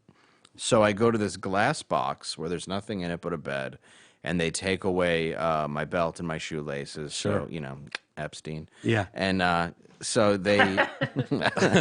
I get it. Yes. Except he didn't do it. The cop will have to come in later and strangle me when there was a glitch. Right. And then I had to go up in front of a court via video. And I looked at myself in my mugshot, and I looked like I looked like El Chapo. I had gained all this weight. I had a mustache. I was covering my face because of depression. Yeah, I had like a Dumb and Dumber haircut because I was just doing it with scissors. I was just a disaster, and I finally saw myself that I had gone from like I'm that guy. Yeah, and I had success. I had success as a comic. Like I was a headliner. I had been on Comedy Central. I had done some stuff, and then I threw it all away. I immediately went back to reverting to hurting myself. Yeah. And that's what I am. I'm self-destructive. So I looked at myself and I was like, I have to fix this. And then they put an alcohol tether on me. So I had to walk around with an ankle monitor for almost a year. But I also had to tour as a comic, which they would let me do, but I didn't have a driver's license. So I had to fly everywhere with an ankle monitor, and then when I would get to the place, I would have to find a phone jack, plug it in, so it would send all the data over. Oh, my God. It was a nightmare. I remember... How long did this go on for? A year? Close to a year. I remember times I was sitting in a bar where I was only supposed to be if I was working, and they would unplug like an ATM machine or like a Keno thing or something, like whatever they could, jukebox or whatever. And Keno could piss some people off, dude. Yeah, Keno probably not, but like a jukebox, you know, something electronic in a bar. And I just remember like having my leg up on a stool so I didn't touch any alcohol, and just having this ankle bracelet just going into the wall. And one time, oh my God, then I said, finally I was in court. And this dude made an example out of me because there was a new law that came out that said they could pull up all my priors. So this judge... Even from when you were a kid? Really? Yeah, so this judge starts naming off everything. He's like, 1996, MIP. 1997 spring, MIP. 1997 fall, MIP. DUI, 1998. DUI, 1998, right after you got your license back. What do you feel like when he's reading that to you? You're just like, oh. I was like, oh, yeah, there was that one. Like, I forgot about that one. I forgot about the one best where... ofs? Yeah, I forgot about the one where I was camping and wasn't even awake. Yeah, he's going through your greatest hits. Yeah, the hits. Dude, I woke up and took a breathalyzer and fell back asleep and woke up with a MIP on my chest. Are you serious? Yeah, that one was an arrest, but it was still an MIP, and I was like, what happened? I thought it was a dream. And they're like, no, dude, they woke you up and gave you an MIP. God. So as he's naming it off, I go, yeah, my dad was dying of cancer, my parents weren't around, and my babysitter killed herself, and I was dealing with a lot of emotional issues. So pardon me that I was kind of a fucked up teenager. Yeah. Please keep reading. And that's when the judge stopped and was like, all right, we can put a breathalyzer in your car. And my lawyer's looking at me like, don't do what you're about to do. And I'm like, no, fuck this. Yeah. Like, you haven't done your job. I'm wearing an ankle monitor. Yeah, and there were reasons I could have gotten off, too. It was a very odd... Because he pulled me over because he said that the main issue was that I got charged with the DUI was because it seemed like I was trying to elude him when I saw the cop by pulling into the gas station. Or as the police officer said, eluding his person because he talked like a dick. And yeah. So I ended up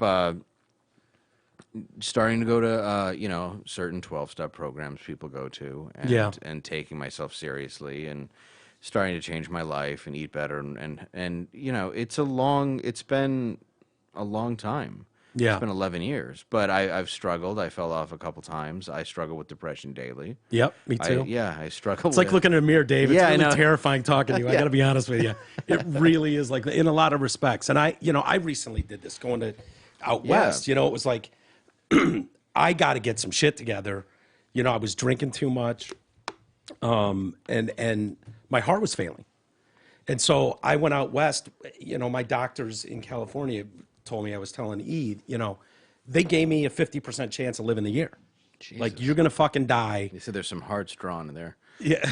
Yeah. They're like, you're not going to make it 6 months, dude. That's rough, dude. Okay. Yeah. And so, you know, I just stopped drinking, you know, like, I got to put that aside, eat better. Same things you did. Yeah. Eat better, you know, try to get some sort of exercise in your world. Life can be pretty fucking boring, though. Yes. You know, I don't know how long that lasts. I'm not trying to be totally sober guy, but at the same time, I don't want to be a piece of shit.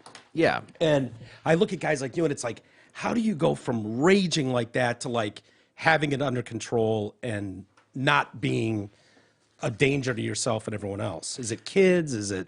Well, my son definitely. Yeah. Definitely is a reason why. You know, recovery is selfish, though. It's got to be about you, and you have to want it for you. And that's the difficult part, is sometimes you don't care enough about yourself as you learn to actually fix it. Yeah. You know, and it's good that you went, though, and you're honest about it. So many people are like, I don't have a problem, whatever. You know, the number of my friends and acquaintances that have died in the last year and a half just of fentanyl is astonishing. Really? Yeah. See, is fentanyl still running the streets in New York? Yeah, I heard Detroit. a Are kid. you talking about New York or Detroiters? Well, Detroiters, it killed a lot, but New York is the same. Where you see signs on the subway that's like, make sure to like where you can get testing strips for your drugs. So it's like, make sure there's no drugs in your drugs. It's just so stupid. But yeah, they put this in there and it kills people pretty constantly.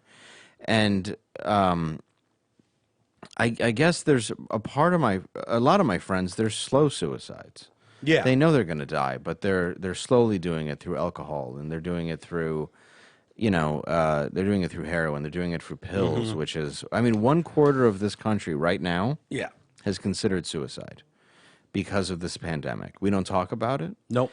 We had Dr. Drew on our show, and he was discussing how he wanted to go and talk to Trump because he's trying to figure out exactly what he can do to get this stuff out there, because it's like 300%. I could be wrong with the numbers, but it is alarming like that with like tween girls, middle school girls. 300% suicide rate is up because their brains can't handle, like, it's one thing to have a bad haircut and go to 6th grade. Yeah. It's another thing to have a bad haircut, put it on Instagram, and have the world judge you. I can't even imagine. At that age, it's hell. It would be hell. It would be hell. Like that, the kid that, shit his pants in 1st grade never lives that down. Like that's with him for school forever. And it's like, just get through high school. Just get through that, and then that goes away. No one gives a shit anymore. Right. But trying to navigate those waters and have everything available online where it's like, okay, not just 3rd period class saw me be an asshole or do something dumb. Now the whole world can comment on it. Right. I can't even imagine. Oh, dude, doing that. I was so insecure growing up, and I think all of us had comedy. We were same way. That's all we have is being funny, being a smart ass, a clown. Yeah, you were just I didn't. What I was going to say is coming from a perspective, and not to go too much into it, Dave, because I know you obviously. I was definitely not the cool kid. Like I know people say that, but I really wasn't. Just kind of beat up, made fun of a lot. But the thing is, I don't know how you survived. Honestly, no, to be picked on without mercy every day. Just this interview. The reason I was able to fucking survive was it didn't follow me home every day, though. That's the reality. I was dumb enough. I was honestly, we joke on the show about me being a retard, but I kind of was. I was dumb enough that I didn't really just think about it. And then I went home and I was just like in my own world at home. I was like, I don't know, I'm with my dad or my brother. And for these people, your point is for these people on social media, I couldn't have done it. No, I don't think I could have done it. My brother was very popular, and I was not athletic. So I was like, when we were young, I was the nerd. He was popular, and all I had was humor. But up until middle school, I didn't really share that. I was very reclusive for various reasons. Yeah. And so I get that. Like I was picked on, bullied, and then I would make videos, and then people would be like, "Oh yeah, look at you, faggot, making video," like all the time. right. Which had I just stuck with that. But instead, I was like, "You're right. This is stupid that I am a faggot." Yeah, 1995. I could have just been like, "Okay, well, I'm going to put these on computer, and now I'd be worth $1 billion." But instead, I was like, "I want these guys to like me," so I gave up what I was doing. I gave up what I loved, and I started partying and doing hard drugs, which just made me depressed that I didn't have the things that I really enjoyed. Yeah. And that, further exacerbated, what was my depression and my issues. But now I was popular. Yeah. But then I went to high school for 5 years. I'm being arrested constantly. I'm a complete 180 from the kid I once was. Yeah. And a large part of that was basically insecurity, then what happened with my dad, and then it was just fuck this life. Off the rails. Yep. Yeah, it's a shitty place to be when you don't care. I mean, there were too many days when I woke up just like, God damn it, I got to do this again. Yeah. Like that's not a good place to be. It's not a healthy place to be. And a lot of people are going through that. I think back and it's horrifying to think about how insecure I was as a kid. You were, it sounds like I wouldn't have been able to post a video. And God forbid someone says something negative about it. Like now, we're older, we get it. We do this for a living. Yeah, so I'm still baffled by the level of hate that you'll see. Yeah. You're just like, God damn, dude. Like you. Yeah. This anonymity. Do you mean personally or just in general? What's that? Do you mean personally or in general? Societal? Oh, society.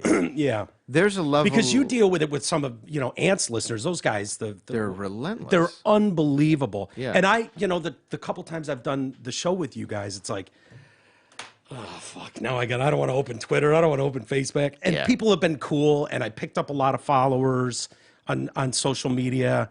and nobody's really kicked my teeth in about anything. No, you've had radio defense too from the listeners that are from Detroit and remember you from like Drew and Mike and all that. So you don't really like most people will defend you. You'll get a few. Yeah. But I'll have daily where there's always one person where it's like, why are you watching? Yeah. Yeah. We're just like, just looking at your fucking face. It's so punchable. Makes me want to fucking vomit. But you can laugh about it now. Oh, it's ridiculous. You know what I mean? Like, it's so over the top. We can laugh about it. We posted a video, some kid doing a Rubik's Cube in 2 seconds. Yeah. And it's gotten a couple million views. For whatever reason, YouTube threw it up in the, recommended videos. And then there's a million comments of people going, I don't know why this was recommended to me. The kid does a cube fast and then stands up to celebrate. And it looks like he's got a hard on. It's like the kid got rock hard from fucking finishing a Rubik's Cube. And it's funny, these older guys are commenting on this fucking kid. But it's just, there's so much abuse that we take. Fat fucker, old man talking about that, blah, blah, blah. I will say, I take Chris I wouldn't have done well with that 20 years ago. I'm just saying. No. I don't know if you ever, and you're on a bit different level than me, but I don't know if you ever respond to these things, but Newberg talks about it. And honest to God, and it's just luckily it's my personality, but I just take the response of, dude, the meanest things people say, I literally just find a way. If I can't find a way to positively, like, I'll just say, "Oh, thanks, man," and you're churning the algorithm. I appreciate every comment or something. I will not give them that power. I'll just make positive things like, "Oh, I'm glad people still care about me," or something. Oh no, I'll switch it to a positive, or I'll try to make a joke that's even worse. Right. You'll try to insult you, and you'll just say something that's fucking 20 times worse about yourself. Because truthfully, it's like you guys can say whatever you want. You're never gonna hate me as much as I hate myself. Yeah, right. Can't give them the power, man. Yeah, you don't live in here. Believe me. Yeah. And then sometimes you look at it and you're like, oh, well, you're right on that one, but I can't comment. Yeah. But they're angry and they're pissed off and they hate themselves. And it's just, some people are sociopaths too. Sure. Well, it's funny. You can, even if you tell people like, I'm struggling with some shit, I'm working some shit out, they don't give a fuck. They just, and you realize in this industry, like, it is what it is. People think they like you or know you as a person, as personally, but they don't. No. Most of them don't. And so they're just going to shoot arrows at whatever. And there's not much you can do about it. But yeah, I can only imagine. But nobody wants to talk about that. The suicide rates that are going through the roof, the domestic abuse. Oh, it's crazy. It's awful. And it's like, why is this not even up for discussion when you're talking about these COVID lockdowns? No. This is verifiable. We can see the evidence churning, and it's affecting the poorest communities the most. It really is, yeah. And I mean, why are women making cold dinners when everybody's already in the house? How did it have time to get that cold? That's a good point. Yeah. No, I had to turn that into something horrible. Sure. No, you're right though. I mean, people are being injured, hurt, people are going insane. Yeah. On a level that is terrifying. Yeah. And I think that's why you see a lot of the riots. I think it's why Chaz became a thing, the autonomous zone. Oh, what a great country Chaz was. Wasn't it great? Oh. Then it became the Chop. gift that kept on giving. Then it became Chop when they were like, well, we need supplies. It's like, well, there's a Starbucks and a grocery store. Well, no, we need sunglasses. Sunglasses and cigarettes and lighters. And then...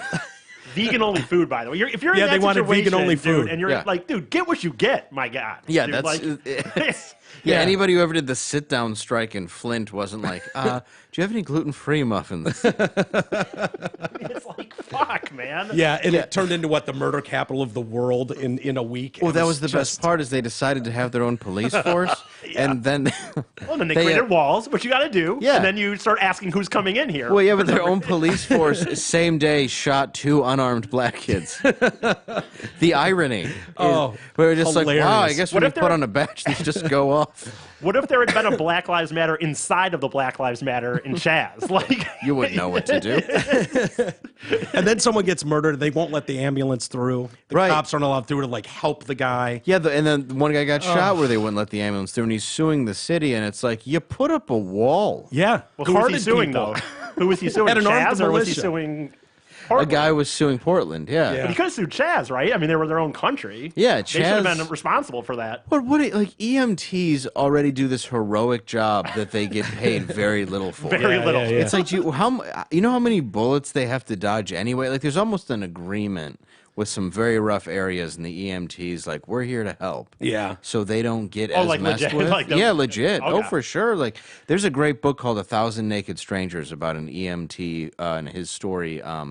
Just working in Atlanta and just telling you what happened, like while being an EMT, and it's terrifying what they have to go through. Yeah, because think about what you have to see and who you have to save and all these other things. So it's the. But they do kind of come in there, and people will have a weird little bubble where they'll kind of let them do their thing. Yeah, they have to because somebody's, they're going to need it the next day. Well, yeah, because somebody's bleeding out, and they're not gonna, they need help. So the EMTs there, they might. I mean, EMTs will get killed, but right, not, but not kind of intentionally necessarily. No, yeah. It's terrifying. It is. It really is. We briefly touched on it. The vote tomorrow. What are you guys doing? I don't know why are you doing some shows around here? I am. No, I'm here this week, just in case shit goes down. Is that really? I was wondering, like, are you here with a gun? Yeah, or whatever you have. I'm not saying. Yeah, no, I don't really have one. Wink. Yeah. Yeah, I'm just You've gonna got go. your lady claw, tiger lady claw. I got my tiger lady claw, my whistle, my pepper spray. But it's going to be my fault. You're going to see how I dress tomorrow. Have you voted yet? I have. You have. It's going to be my fault. Blaming the victim. Yeah, I'm just saying. I'm a victim blamer. He was asking for it. Yoo-hoo. Well, I just walking through downtown. I hope I don't get raped. This whistle doesn't even work. Oh, look at it. It's had a ball in it, the whistles. So that's a pretty good impression. Too good if I were to say something. Yeah. Well, I'm planning things. So what do you think? You're going to head back to New York then? After the end of the Civil War? It depends. Once the Civil War ends, we'll see how New York is. Or 4 years? Or... who knows? Truthfully, tomorrow I don't know because of all the mail-in ballots. Oh, it's not going to be tomorrow. It's going to be like Thursday. I feel like it's going to go into some sort of, it's going to take several days. And then even after that, it could be a court proceeding all the way up until the end of the year. Yeah. When Nancy Pelosi becomes president. Oh, God. The mother from Arrested Development. Just that drunk chihuahua. Oh, it's just the worst. But it's the worst, how are you doing, though? I want to ask. Because you're back now. How are you doing? I'm doing good. I'm still a piece of shit, but, I have work in progress. And it's, my head is going to fight with myself forever, probably. That's why I'm always interested in guys like you and your story, because to get it together, to have it together, to get healthier, it's like, how long do you have to white knuckle it through life before it eases up and you can just get on with things? I think part of it never goes away, and that's just something that you have to deal with.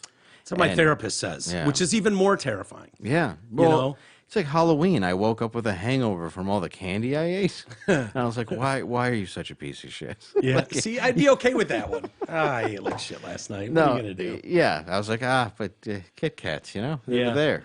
So what are you guys doing? You guys broadcasting still from Aunt's house, or? No, we're in the city. We're back in the studio. Yeah, in Midtown. Yeah, we're in Midtown. What's left of it? How do you get there from where you live now? Oh, Uber. Okay. Yeah, I spend $30,000 in Uber a year. I went on the subway a couple times, and although it is fairly empty, there hasn't been a time without some incident. Yeah. Like every time, the number of people that we have seen having sex in the subway. Really? We almost, and they're hot, I assume.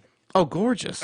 Supermodels. And they're not broken. Yeah. I remember last time I went out, I was waiting for a train. There's just a woman sucking this dude's dick.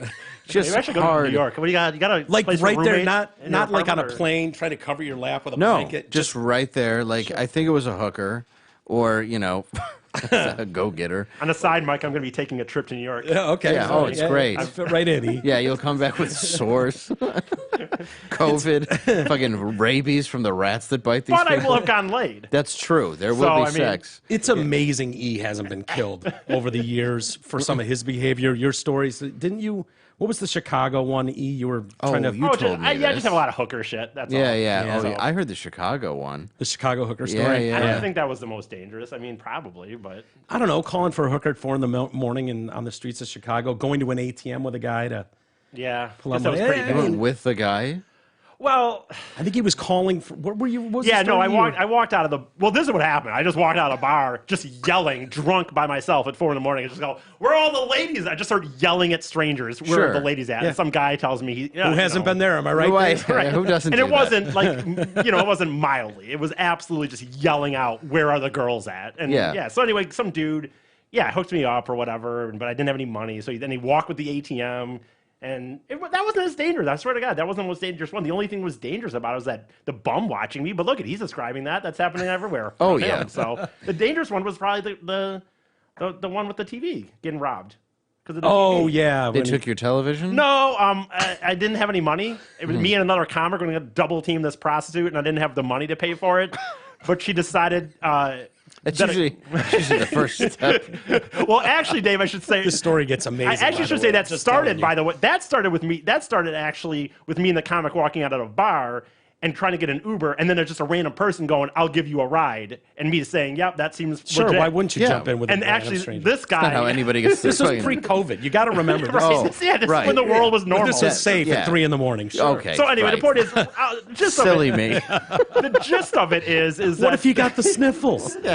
It was pre-COVID. Oh yeah. Oh, good. Oof. So he could have only been hacked apart in a bathtub. Yeah, exactly. And sold for parts. Right, exactly. And of course, when this random stranger that picked me and my friends up said, "Why don't everyone thinking about getting a hooker?" I was just like, "Yeah, that sounds good to me and my buddy here." Sure. So, who hasn't been there? But none of us had money.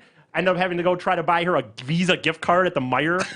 But my This is what time? 3 o'clock in the morning? probably 3-ish.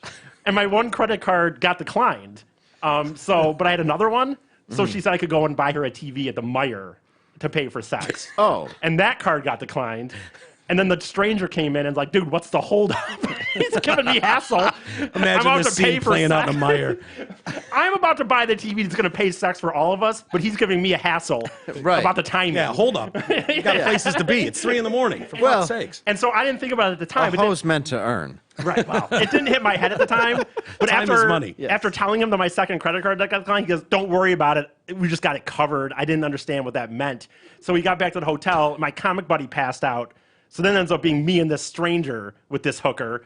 And then they just leave. And what a shock. The next day it turned out my buddy had gotten robbed by these people. So his comic buddy in the back seat with him, when he went in to get the TV for the hooker. Yeah. I didn't have sex with the comic. I had sex with a stranger with the prostitute. Yeah. Double team the prostitute with some guy. Yes. Some random guy that had just ride picked on the him way up. home that day. Okay. And so this... What? Seems safe. No judgment zone. We've all been there, have we not? Do you hold a knife against your here's the neck thing. when you masturbate?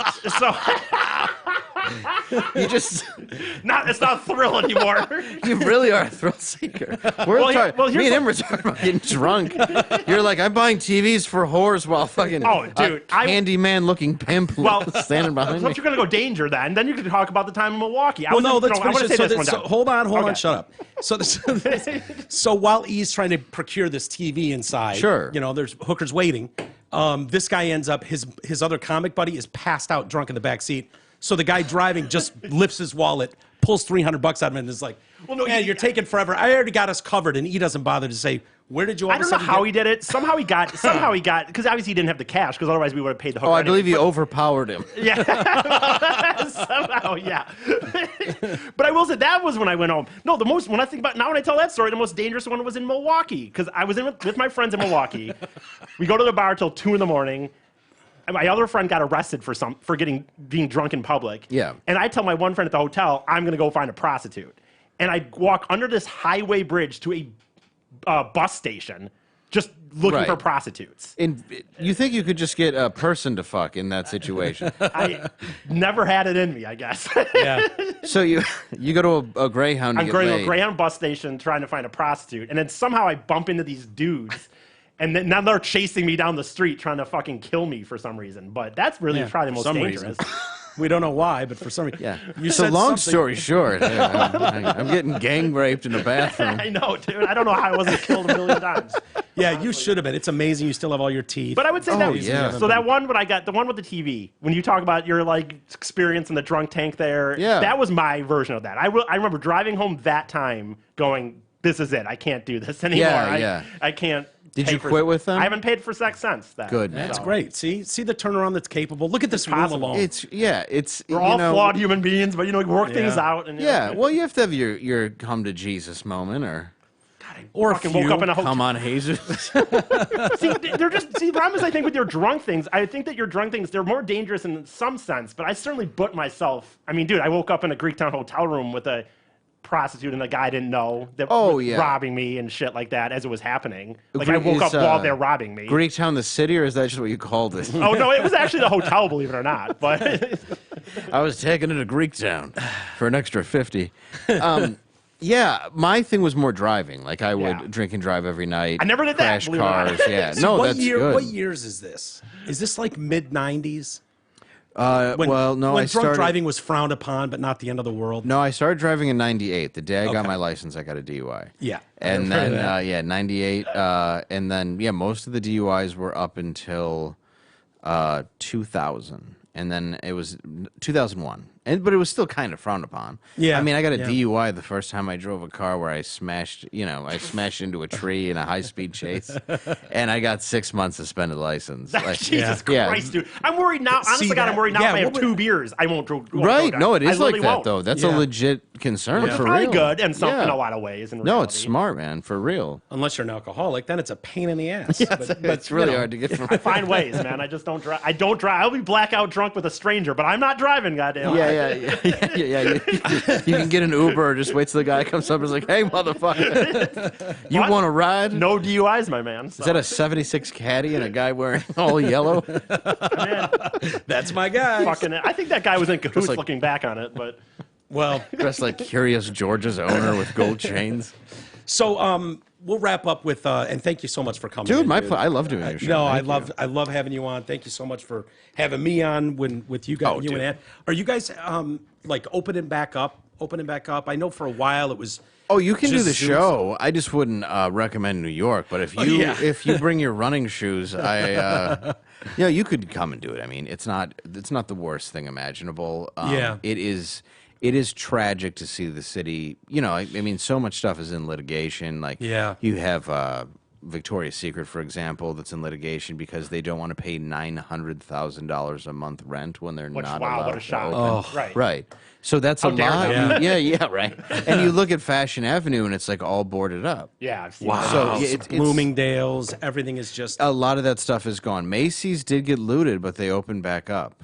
So they did. Yeah. So tomorrow they'll be done. Philly's I've noticed that they're doing that. They're boarding up all the businesses in Washington, in D.C., L.A., New York, probably. Yeah. It's just terrible. Like, there's no reason to take it out on these stores, but I understand that people are angry. Yeah. I understand that there is a problem in this country where you go, all right, can you please stop shooting unarmed black people? And they go, the Indian lady's not on butter anymore. There's more that can be done. That's that. But at the same time, there we are all also agree with that. Right, but there are also criminals where, like in Philly, it's like he's running at a cop with a knife. Yeah. That's why he got shot. That's going to happen. Yeah. And you want that to happen. I'm sorry. I don't know what else. Whenever we discuss it, it's like, I don't know what you want them to do. I totally understand that. I get. And the guy who was shot 7 times, I realize it's excessive, but he's alive. And if it's true he was a child rapist, why do I care? Well, there's that. Yeah, it doesn't matter to me. How dare you bring up his past? I know, right? Yeah, you're not allowed to bring up anything. And by his past, I mean the first rape before he turned around and came back. Right. What a racist. Yeah, I know. That's why, and it's like, there's plenty of white people that you should shoot. Yeah. Oh, yeah. Target we had a lawyer come in here and bring us a story, about a client of his. The guy I think he was shot by the cops. Or, no, he wasn't. Was he shot by the cops? Remember that when Helm came in? And it was like, we're watching the video dissecting, and I'm like, yeah, I'd have shot your client right there. Yeah. Right there again. Yeah. And it was like, well, he's a veteran and he's got mental illness. I'm like, I don't care. Right there. I would have shot him right there, too. Right. Like, yeah, that behavior is going to get you fucking shot. I don't know what to tell you. Yeah.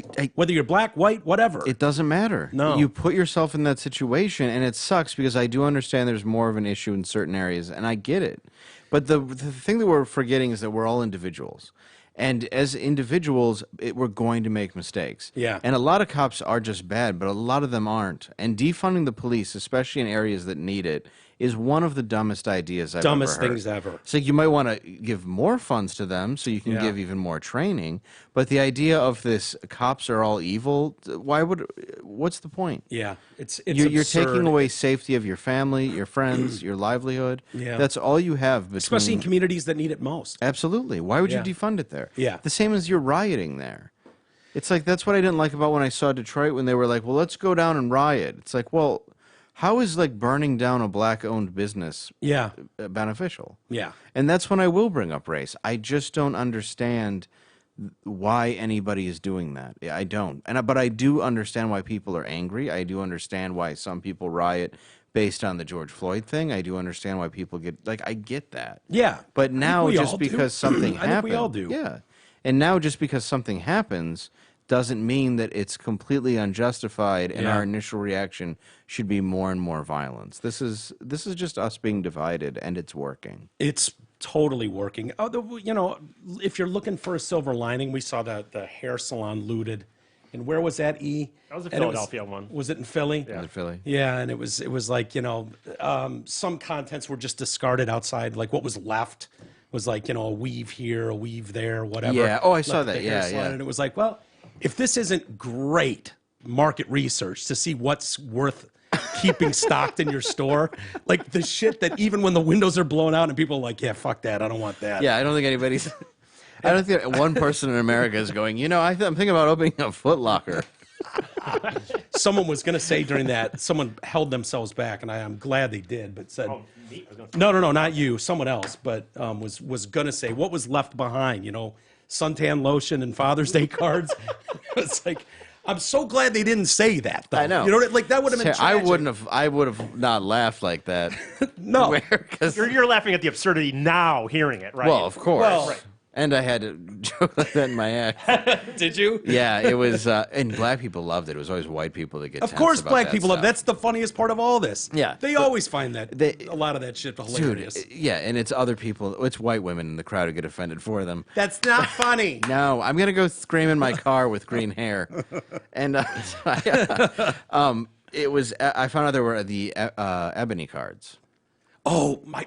They're the only cards I buy. Yeah, it's what I send to people. Yeah, me too. Oh, so I went to the store again, looking in the mirror, Dave. We're very looking similar. in the mirror. Because why not? The ebony section or the our section? Is it? Yes, I think it's our. I know what you're talking about. Just us or just ours? Yeah, it's the only cards I buy. It's the FUBU of cards. It's absolutely the FUBU of cards. But my one joke was I went over and I found out they had a section just for black people, ebony Our cards. Voices? Yeah, something like that, yeah. And I said, and I had no idea that they had their own greeting card section. I was shocked, too, and they were sold out of everything, except for Father's Day. That was overflowing. It was separate but equally placed, right? Yeah. But, like, the crowd kind of groaned, but you could hear, because I remember specifically the first time I did it was in Ann Arbor. And then, but you could hear black people audibly fucking dying laughing. Yeah. And then coming up to me after, and they were like, that took balls, but that was funny as hell. And it's like, yeah, because if you watch what I do on stage, my goal is honestly to just show like everybody's a person, we're all human, and make you all laugh. I don't discuss race. I don't do things on stage that are like, because I don't deliberately want to like poke the bear, because it's not my humor. Yeah. Like your humor is it's just straight entertainment. You're a great storyteller. Thank you. Yeah, you really are. I mean, it's a craft. It's an art. And, you know, this is one of those zones, just like you guys at Compound Media, which is where people can check out you and Anthony, the Anthony Cumia Show with the great Dave Landau. And I don't know where we should send them to. Yeah, right we're now. offering Compound a discount. Media. Let me look. I know 20% off right now. We have 20% off. It's, let me look. This is because you guys have been kicked out of this and that, and I worry about that. It's like, are they going to shut this show down, this network down? I mean, it's so strange because even the time where even recently somebody came at me, I've toured with enough women and friends and stuff where I'm not the one saying it, and a lot of the stuff that is even being said on the network or has been done in the past, I have nothing to do with that shit. Yeah. You know, so it's like I'm only responsible for what I say. They do want to lump you in. Oh, like, yeah, guilt by association, for sure. Well, yeah, and you have people that'll say, like, I will not go to a Brooklyn open mic if there is somebody from Compound there. And it's like, That's cool. I've never been to one, so don't worry about it. A Brooklyn open Who do they mic. take issues with? Usually Aaron Berg and Gino on In Hot Water. Okay. But Aaron is a New York staple. I mean, and so's Gino. Everybody knows their style of comedy. Yeah. And that's usually that seems to be the one that people get most upset with. And then Anthony's always had the people that hate him, but Anthony has So many way more love him, though. Yeah, so it doesn't matter. Yeah. And if anybody knew Anthony for who he really was, That doesn't matter. What Yeah. are you talking about? yeah, they'd It realize. should, though. That's the whole I point. know, Is of course it should matter? Of course it I mean, should. they'd realize he's a monster. No, no. Even after living with him, he's the kid from Blank Check. Yeah. That's Yeah. a good movie. Yeah, he just I don't know that I saw Blank Check. Oh, my God. Is that He just missed a out. kid that has kid who unlimited got funds? he put $1 million in and just buys, you know, Dude, like by the way, yeah. that movie is not very accurate as far as depicting what that kid could have. Like, with No. the $1 million, he not only gets the castle, but then he has like a roller coaster in his backyard. Oh or yeah, he's something. got Like, he's got the fat guy from the Burbs. right? It's got like a limousine driver driving Yeah. him everywhere. It's like, dude, it's only $1 million. Yeah, he really knew how to stretch it. Yeah. Yeah, he was. That was my biggest problem with that movie. Was that? Also, the other hole in that movie was the $1 million was going to be transferred from one group of people to another Right. for drugs or something. Yeah. And so, what would it be? It'd be like 900,000, whatever, minus the cost of the bike.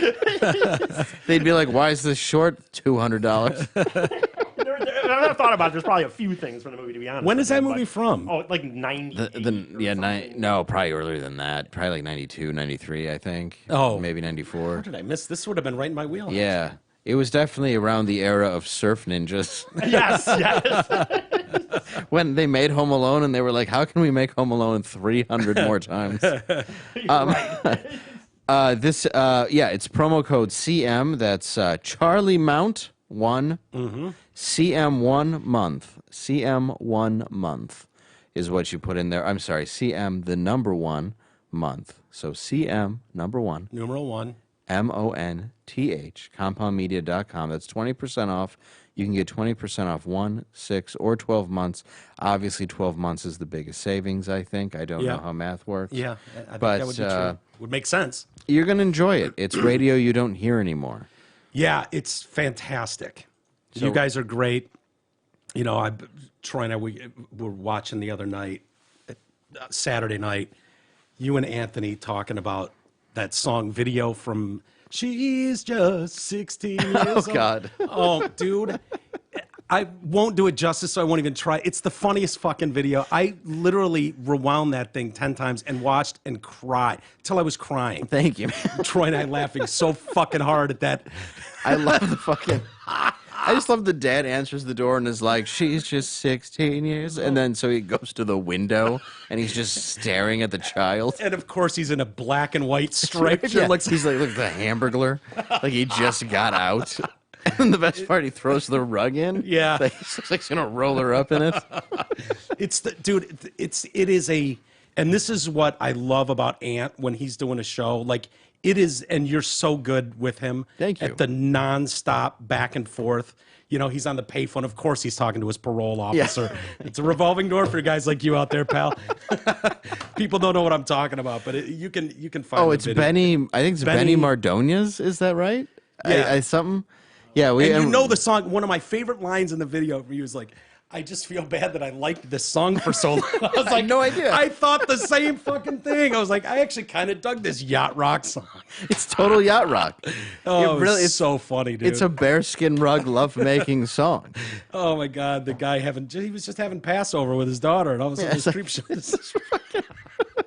This guy's stealing her and flying a magic carpet, which there's no reason he should have that capability. I know people that haven't seen this don't know what we're talking about. It's worth finding. Maybe we could put a link to it because it's on Yeah, or check out the Tom Selleck one. That's one we put out recently because we can't figure out. Gotti. You guys Yeah. breaking down. Oh, I think God. Gotti is so funny. Such a terrible movie. Yeah, it's not a lot. You know, I get some people get pissed at you guys for being subscription based. Yes. But there's good and bad with that. I mean, you control. We know it. I mean, the problem is when you're doing the kind of comedy that we do and we'll rip on anything, you Yeah. can't really do it on YouTube anymore.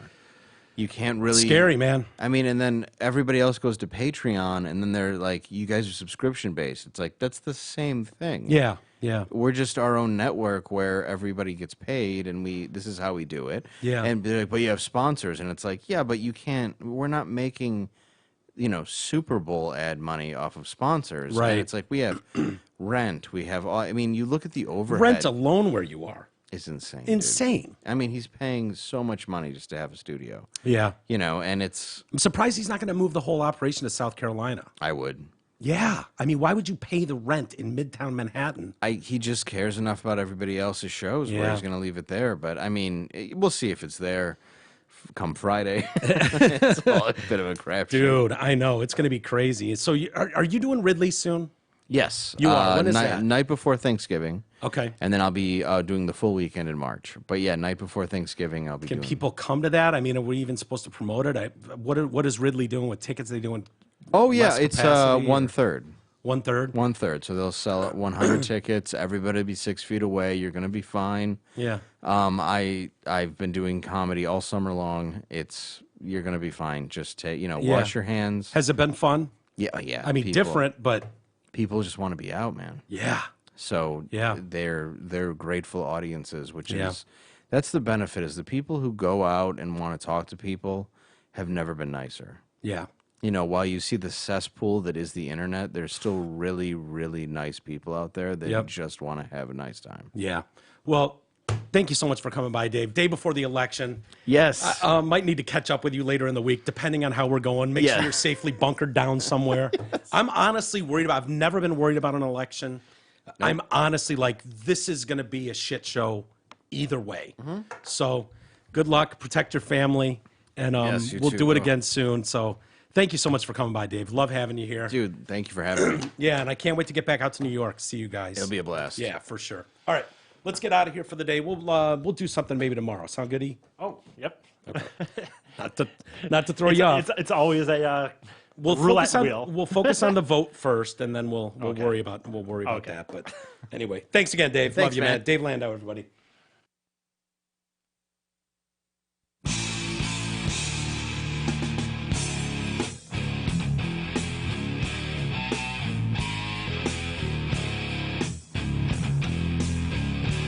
You've been listening to the Detroit Cast with your hosts, Mike and Jay.